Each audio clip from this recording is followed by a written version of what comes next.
जय हिंद दोस्तों। तो हम कर रहे हैं लूसेंट जी के बुक, जिसमें हमने पिछली क्लास में जो है मौर्य काल से बनने वाले जितने भी क्वेश्चन थे वो ख़त्म कर लिए थे।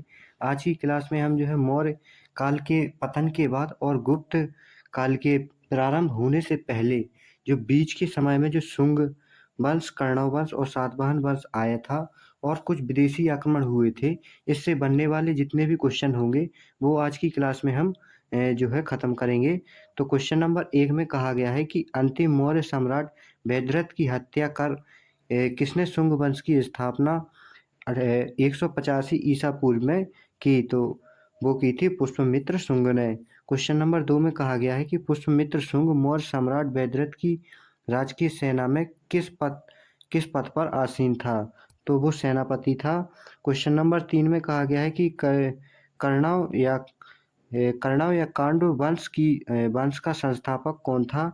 तो इसका राइट आंसर हो जाएगा वासुदेव। कर्ण वंश का संस्थापक वासुदेव था। क्वेश्चन नंबर 4 में कहा गया है कि सातवाहन या आंध्र सातवाहन वंश का संस्थापक कौन था? तो इसका राइट आंसर हो जाएगा ऑप्शन नंबर ए, सातवाहन वंश का जो संस्थापक सिमुक था। क्वेश्चन नंबर 5 देखते हैं। क्वेश्चन नंबर 5 में कहा गया है कि सातवाहनों ने पहले स्थानीय अधिकारियों के रूप में काम किया था। तो इसका राइट आंसर हो जाएगा मौर्यों के अधीन। क्वेश्चन नंबर 6 में कहा गया है कि निम्नलिखित में से वह महानतम कुषाण नेता कौन था जो बौद्ध बन गया था? तो इसका राइट आंसर हो जाएगा option number C, Kanishka. Question number 7 में कहा गया है कि कुषाण काल के दौरान मूर्तिकला की गांधार शैली निम्नलिखित में से किसका मिश्रण है? तो इसका राइट आंसर हो जाएगा option number D, Bharat Greek शैली। क्वेश्चन नंबर 8 देखते हैं। क्वेश्चन नंबर 8 में कहा गया है कि कनिष्क की राजधानी थी। तो इसका राइट आंसर हो जाएगा option number A, Purushapura. Question number 9 देखते हैं। क्वेश्चन नंबर 9 में कहा गया है कि पुरुषपुर निम्नलिखित में से किसका दूसरा नाम है? तो इसका राइट आंसर हो जाएगा option number C, Peshawar. Question number 10 में कहा गया है कि चरक किसके राज चिकित्सक थे? तो इसका राइट आंसर हो जाएगा ऑप्शन नंबर डी, कनिष्क के। क्वेश्चन नंबर 11 में कहा गया है कि तक्षशिला की प्रसिद्ध स्थल होने का कारण था। तो इसका राइट आंसर हो जाएगा ऑप्शन नंबर सी, गांधार कला। क्वेश्चन नंबर 12 में कहा गया है कि भारत में सर्वप्रथम स्वर्ण मुद्राएं किसने चलाई थीं? तो भारत में सर्वप्रथम स्वर्ण मुद्राएं इंडो बैक्टीरियन ने चलाई थी। क्वेश्चन नंबर 13 में कहा गया है कि किस संग्रहालय में कुषाणकालीन मूर्तियों का संग्रह अधिक मात्रा में है? तो इसका राइट आंसर हो जाएगा ऑप्शन नंबर ए, मथुरा संग्रहालय में। क्वेश्चन नंबर 14 में कहा गया है कि निम्नलिखित में किसने सोने के सर्वाधिक शुद्ध सिक्के जारी किए? तो इसका राइट आंसर हो जाएगा कुषाण। क्वेश्चन नंबर 15 में कहा गया है कि सातवाहनों के समय में मुद्रा सर्वाधिक किस धातु की बने? तो इसका राइट आंसर हो जाएगा ऑप्शन नंबर ए, सीसा के। क्वेश्चन नंबर 16 में कहा गया है कि निम्नलिखित में से कनिष्क के समकालीन कौन थे? तो इसका राइट आंसर हो जाएगा ऑप्शन नंबर बी, नागार्जुन, अश्वघोष और वसुमित्र। ये तीनों के तीनों जो हैं कनिष्क के समकालीन थे। क्वेश्चन नंबर 17 में कहा गया है कि किस वंश के शासकों ने ब्राह्मण एवं बौद्ध भिक्षुओं को कर मुक्त भूमि या गांव देने की प्रथा आरंभ की? तो इसका राइट आंसर हो जाएगा ऑप्शन नंबर ए, सातवाहन ने।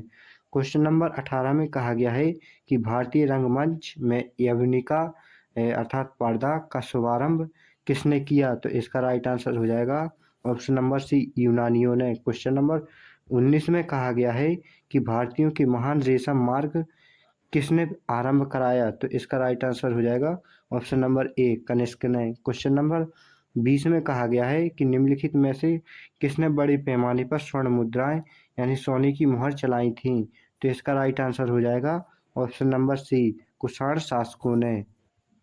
क्वेश्चन नंबर 21 में कहा गया है कि चरक और नागार्जुन किसके दरबार की शोभा थे? तो चरक और नागार्जुन जो है कनिष्क के दरबार की शोभा थे। क्वेश्चन नंबर 22 में कहा गया है कि शक संवत का प्रारंभ किस सम्राट के शासनकाल में 78 ईस्वी से हुआ था? तो इसका राइट आंसर हो जाएगा option number B, Kanishka. Question number 23 में कहा गया है कि तक्षशिला विश्वविद्यालय स्थित था। तो जो तक्षशिला था वो पाकिस्तान में जो है पड़ता था। क्वेश्चन नंबर 24 में कहा गया है कि प्राचीन काल में कलिंग का महान शासक कौन था? तो इसका राइट आंसर हो जाएगा option number C, Kharavela. Question number 25 में कहा गया है कि कुषाण काल में सबसे अधिक विकास किस क्षेत्र में हुआ था? तो इसका राइट आंसर हो जाएगा ऑप्शन नंबर डी, वास्तुकला का जो है कुषाण काल में सबसे अधिक विकास हुआ था। क्वेश्चन नंबर 26 में कहा गया है कि सातवाहनों ने आरंभिक दिनों में अपना शासन कहाँ शुरू किया? तो इसका राइट आंसर हो जाएगा ऑप्शन नंबर डी, आंध्र में। क्वेश्चन नंबर 27 देखते हैं। क्वेश्चन नंबर 27 में कहा गया है कि सातवाहन राज्य की राजधानी कहाँ थी? तो इसका राइट आंसर हो जाएगा ऑप्शन नंबर बी, प्रतिष्ठान। क्वेश्चन नंबर 28 में कहा गया है कि निम्नलिखित में से कौन सा अभिलेख कलिंग नरेश खारवेल से संबंधित है? तो इसका राइट आंसर हो जाएगा ऑप्शन नंबर ए, हाथी गुफा अभिलेख। क्वेश्चन नंबर 29 में कहा गया है कि किस सातवाहन नरेश ने गाथा सप्तशती नामक महत्वपूर्ण कृति की रचना की? तो इसका राइट आंसर हो जाएगा ऑप्शन नंबर सी, हॉल ने। क्वेश्चन नंबर 30 में कहा गया है कि सातवाहन शासकों की राजकीय भाषा थी? तो इसका राइट आंसर हो जाएगा ऑप्शन नंबर बी, प्राकृत। क्वेश्चन नंबर 31 में कहा गया है कि निम्नलिखित राजवंशों पर विचार कीजिए। इस क्वेश्चन में जो है कोई राजवंश दिए हुए हैं, हमें इसमें जो है क्रम से लगाना है कि कौन पहले आया। तो सबसे पहले जो है शुंग वंश आया, फिर सातवाहन वंश आया, फिर जो है गुप्त वंश आया और फिर चोल वंश आया। तो इसका राइट आंसर हो जाएगा option number D, 3, 1, 2, 4। Question number 32 देखते हैं। क्वेश्चन नंबर 32 में कहा गया है कि मौर्य साम्राज्य के ध्वंस के पश्चात कई आक्रमणों की श्रृंखला रही। भारत पर सबसे पहले आक्रमण निम्नलिखित में से किसने किया?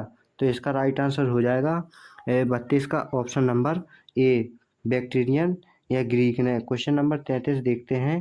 क्वेश्चन नंबर 33 में कहा गया है कि सूची फर्स्ट को सूची 2 के साथ सुमेलित कीजिए। सूची फर्स्ट में जो है शासक दिए हुए हैं और सूची 2 में उनकी उपाधियां दी हुई हैं। मौर्य वंश के शासक अशोक को जो है प्रियदर्शी कहा जाता था। और कनिष्क जो कुषाण वंश के शासक, इन्हें देवपुत्र कहा जाता था। और ऑप्शन सी में कहा गया है कि खारवेल जो है इन्हें कलिंग चक्रवर्ती कहा जाता था और कुमारगुप्त को महेंद्रादित्य कहा जाता था। तो इसका राइट आंसर हो जाएगा option number D, 5, 4, 2, 3। Question number 34 देखते हैं। क्वेश्चन नंबर 34 में कहा गया है कि विक्रम संवत कब से प्रारंभ हुआ? तो इसका राइट आंसर हो जाएगा ऑप्शन नंबर डी, 56 ईसा पूर्व से। क्वेश्चन नंबर 35 में हमें फिर से सूची फर्स्ट को सूची 2 के साथ सम्मिलित करना है। सूची फर्स्ट में जो है संवत्सर दिए हुए हैं और सूची 2 में जो है किस समय से गणना दी हुई है। तो विक्रम संवत जो है 58 ईसा पूर्व से इसकी समय की गणना की जाती है। और शक संवत को जो है 78 ईसा पूर्व से, गुप्त संवत को जो है 320 ईसा पूर्व से और कली संवत को 3102 ईसा पूर्व से समय की गणना की जाती है। क्वेश्चन नंबर 36 देखते हैं। इसमें कहा गया है कि मौर्यों के बाद दक्षिण भारत में सबसे प्रभावशाली राज्य था। तो इसका राइट आंसर हो जाएगा ऑप्शन नंबर ए, सातवाहन वंश। क्वेश्चन नंबर 37 में कहा गया है कि बुद्ध की खड़ी प्रतिमा निम्न में से किस काल में बनाई गई? तो इसका राइट आंसर हो जाएगा ऑप्शन नंबर बी, कुषाण काल में। क्वेश्चन नंबर 38 में कहा गया है कि शुंग वंश के बाद किस वंश ने भारत पर राज किया? तो इसका राइट आंसर हो जाएगा ऑप्शन नंबर सी, कर्ण वंश ने। क्वेश्चन नंबर 39 में कहा गया है कि किस चीनी जनरल ने कनिष्क को हराया था? तो इसका राइट आंसर हो जाएगा ऑप्शन नंबर ए, पेन चाओ ने। क्वेश्चन नंबर 40 देखते हैं। क्वेश्चन नंबर 40 में कहा गया है कि उत्तरी तथा उत्तरी पश्चिमी भारत में सर्वाधिक संख्या में तांबे के सिक्के को जारी किया था। तो इसका राइट आंसर हो जाएगा ऑप्शन नंबर बी, कुषाणों ने। क्वेश्चन नंबर 41 देखते हैं। इसमें कहा गया है कि एक कथन दिया हुआ है, दूसरा कारण दिया हुआ है। तो कथन कह रहा है कि कुषाण फारस की खाड़ी और लाल सागर से होकर व्यापार करते थे। और कारण में कहा गया है कि उनकी सुसंगठित नौसेना उच्च कोटि की थी। तो ये सही है। कथन ए सही है, परंतु जो कारण है वो गलत है। तो इसलिए इसका राइट आंसर हो जाएगा ऑप्शन नंबर सी, ए सही है किंतु आर गलत है। क्वेश्चन नंबर 42 देखते हैं। इसमें कहा गया है कि जो कला शैली भारतीय और ग्रीक शैली का सम्मिश्रण है उसे कहते हैं। तो इसका राइट आंसर हो जाएगा ऑप्शन नंबर सी, गांधार शैली। क्वेश्चन नंबर 43 देखते हैं। इसमें कहा गया है कि कनिष्क बौद्ध धर्म की किस शाखा का अनुयायी था जिसका प्रसार उसने मध्य एशिया व सुदूर पूर्व किया। तो इसका राइट आंसर हो जाएगा option number C, Mahayana. Question number 44 में कहा गया है कि कनिष्क के शासनकाल की सर्वाधिक महत्वपूर्ण घटना कौन सी थी। तो इसका राइट आंसर हो जाएगा ऑप्शन नंबर सी, चतुर्थ बौद्ध संगति जो है कनिष्क ने करवाई थी। क्वेश्चन नंबर 45 में कहा गया है कि प्राचीन भारत का महान व्याकरण पतंजलि किसका समकालीन था। तो इसका राइट आंसर हो जाएगा option number D, Pushyamitra Shunga. Question number 46 में कहा गया है कि सर्वप्रथम भारत में विशुद्ध संस्कृत भाषा में लंबा अभिलेख किस राजा द्वारा जारी किया गया। तो इसका राइट आंसर हो जाएगा ऑप्शन नंबर बी, शक राजा रुद्रदामन द्वारा। क्वेश्चन नंबर 47 देखते हैं। इसमें कहा गया है कि किस राजा के शासनकाल में ईसाई धर्म प्रचारक सेंट थॉमस भारत आया। तो इसका राइट आंसर हो जाएगा option number C, Gondophernes. Question number 48 देखते हैं। इसमें कहा गया है कि किस कुषाण शासक ने सर्वप्रथम स्वर्ण मुद्राएं जारी की। तो इसका राइट आंसर हो जाएगा ऑप्शन नंबर बी, कटफिशर द्वितीय। क्वेश्चन नंबर 49 में कहा गया है कि किस वंश के शासकों ने छत्र प्रणाली का प्रयोग किया। तो इसका राइट आंसर हो जाएगा ऑप्शन नंबर डी, शकों ने। क्वेश्चन नंबर 50 में कहा गया है कि त्रातार यानी मुक्तिदाता की उपाधि किस वंश के शासकों ने धारण किया। तो इसका राइट आंसर हो जाएगा ऑप्शन नंबर ए, शक शासकों ने। क्वेश्चन नंबर 51 में कहा गया है कि प्राचीन काल के भारत पर आक्रमणों के संबंध में कौन सा सही कालानुक्रम है। तो सबसे पहले जो है यूनानियों ने आक्रमण किया, फिर शकों ने, फिर कुषाणों ने आक्रमण किया था। इसलिए इसका राइट आंसर हो जाएगा ऑप्शन नंबर ए। क्वेश्चन नंबर 52 में कहा गया है कि भारत में प्रथम बार सैनिक शासन व्यवहार में लाया गया। तो यह किसके द्वारा लाया गया था। तो यह ग्रीकों के द्वारा लाया गया था। क्वेश्चन नंबर 53 में कहा गया है कि ईसा पूर्व दूसरी सदी के प्रारंभ में उत्तरी अफगानिस्तान में स्थापित भारत यूनानी राज्य था। तो इसका राइट आंसर हो जाएगा ऑप्शन नंबर ए, बैक्टीरिया। क्वेश्चन नंबर 54 में कहा गया है कि चार धातुओं सोना, चांदी, तांबा एवं सीसा के सम्मिश्रण से बनने वाले सिक्के को क्या कहा जाता था। तो इसका राइट आंसर हो जाएगा ऑप्शन नंबर डी, एक कांसारपण। क्वेश्चन नंबर 55 में कहा गया है कि सर्वप्रथम रोम के साथ किन लोगों का व्यापार प्रारंभ हुआ। तो इसका राइट आंसर हो जाएगा ऑप्शन नंबर बी, तमिल एवं चेरों का। क्वेश्चन नंबर 56 देखते हैं। क्वेश्चन नंबर 56 में कहा गया है कि मौर्योत्तरकालीन प्रमुख बंदरगाहों में से कौन सा असत्य है। तो इसका राइट आंसर हो जाएगा ऑप्शन नंबर डी, कोचिन बंदरगाह जो है असत्य है। क्वेश्चन नंबर 57 देखते हैं। इसमें कहा गया है कि निम्न में से किस स्थान को पेरिप्लस ऑफ द इरिथियन सी में पोडू के नाम से संबोधित किया गया। तो इसका राइट आंसर हो जाएगा ऑप्शन नंबर बी, अरिकामेडू को। क्वेश्चन नंबर 58 में कहा गया है कि मौर्य उत्तर काल में किसने भारत में हिंद यूनानी राज्य की स्थापना की। तो इसका राइट आंसर हो जाएगा ऑप्शन नंबर ए, डर्मिटियस ने। क्वेश्चन नंबर 59 में कहा गया है कि निम्नलिखित में से किसने अपने जीवन के उत्तरार्ध में अपने पुत्र के हाथों में राज्य सत्ता सौंपकर बौद्ध भिक्षु हो गया। तो इसका राइट आंसर हो जाएगा option number C, Menander. Question number 60 में कहा गया है कि कुषाणों का संबंध था। तो कुषाणों का जो संबंध था वो चीन की यूची जनजाति से थे। क्वेश्चन नंबर 61 में कहा गया है कि निम्नलिखित में से कौन सा कनिष्क के बौद्ध होने के लिए उत्तरदायी था। तो वो था अश्वघोष। क्वेश्चन नंबर 62 देखते हैं। इसमें कहा गया है कि सूची फर्स्ट को सूची 2 के साथ सुमेलित कीजिए। सूची फर्स्ट में जो है सूची फर्स्ट यह है और सूची 2, सूची फर्स्ट में कहा गया कि इंडो ग्रीक कौन थे। तो वो थे हिंद यवन, और शक, शक थे सीरीथियन और पार्श्वत थे पहलव। तो इसका राइट आंसर हो जाएगा ऑप्शन नंबर 62 का ए, 1, 2 और 3। क्वेश्चन नंबर 63 में फिर से हमें सूची फर्स्ट को सूची 2 के साथ सम्मिलित करना है। सूची फर्स्ट में जो है राज्य दिए हुए हैं और सूची 2 में जो है राजधानियाँ दी गई हैं। तो शुंग वंश की राजधानी थी विदिशा, चेदी वंश की थी कलिंग और सातवाहन वंश की राजधानी थी प्रतिष्ठान और कुषाण वंश की थी पुरुषपुर या पेशावर। इसलिए इसका राइट आंसर हो जाएगा ऑप्शन नंबर ए। क्वेश्चन नंबर 64 देखते हैं।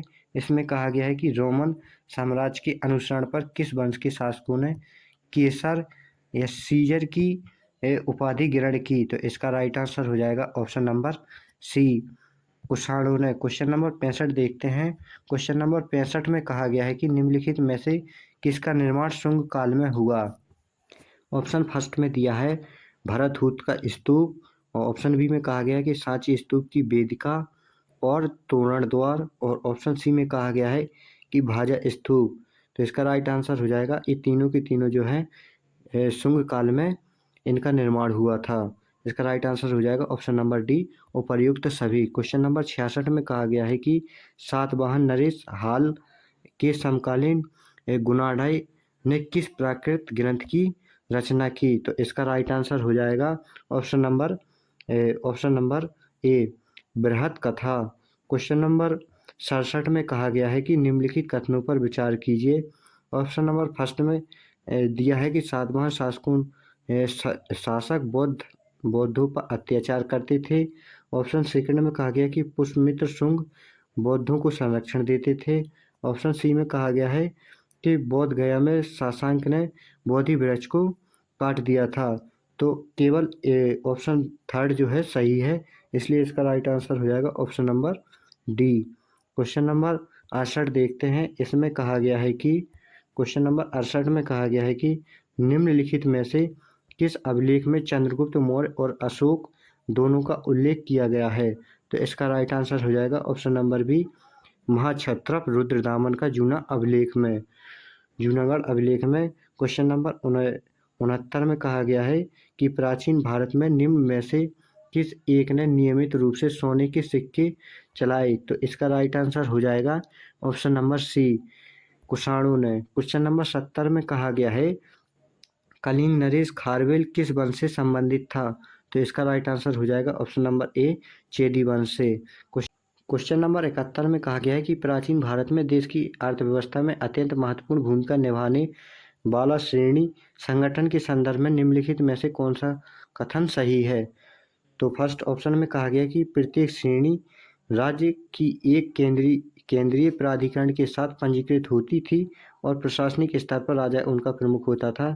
तो ये बात बिल्कुल गलत है। ऑप्शन सेकंड में कहा गया है कि श्रेणी ही वेतन, काम करने के नियमों, मानकों और कीमतों को सुनिश्चित करती थी। तो ये बात बिल्कुल सही है। ऑप्शन सी में कहा गया है कि श्रेणी का अपने सदस्यों पर न्यायिक अधिकार होता था। तो ये बात भी बिल्कुल सही है। क्वेश्चन नंबर 31 के दो ऑप्शन सेकंड और ऑप्शन थर्ड जो है दोनों के दोनों सही है, इसलिए इसका राइट आंसर हो जाएगा ऑप्शन नंबर सी, केवल 2 और 3। तो हमने आज जो है मौर्य उत्तर काल से जितने भी क्वेश्चन बने तो वो हमने ख़त्म कर लिए हैं। अगली क्लास में जो है हम संगम काल से जितने भी क्वेश्चन बनेंगे तो वो अगली क्लास में हम जो है समाप्त कर लेंगे।